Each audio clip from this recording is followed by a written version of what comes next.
Jiu-Jitsu Essentials here, all right? He's behind me, and he's got hooks in, okay? First things first, in dealing with the person behind me, okay?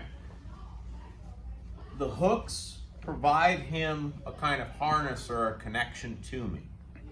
What I don't want to ever see you start doing, this is very common, is you feel that connection and you start peeling it off with your hands, okay?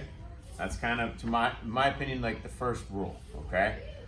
To the extent possible, I'm going to avoid any use of my hands on his legs, okay? And the reason is simple.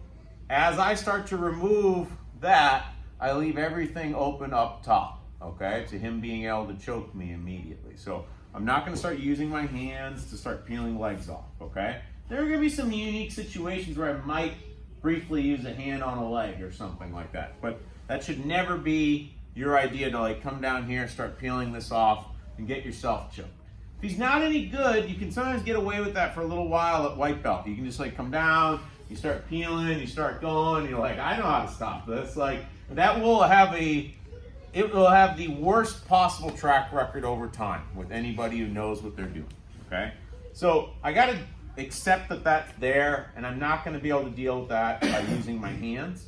My hands, immediately, if he's not in a choking configuration or a potential choking configuration, my hands are gonna come up, and I'm gonna try to shield my neck with my hands by putting my hands out. I am tucking my chin, but not for the reason that you would think.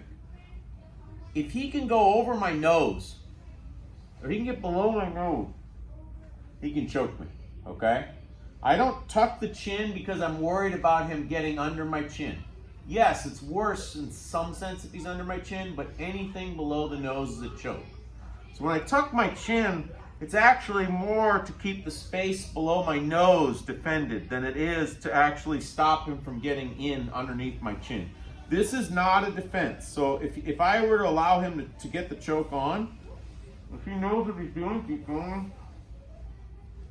Yeah.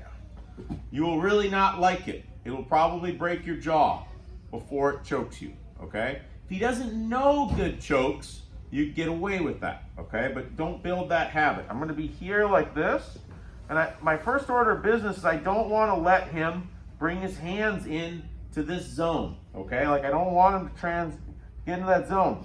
And I'm very active. I'm gonna grab, okay? I'm gonna grab his hands when they come in.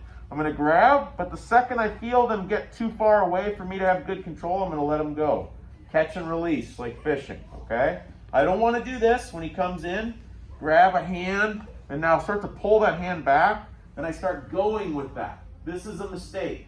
Now I'm getting out of position, and by the time he frees that hand, I'm already getting attacked because I've lost everything. This is my priority.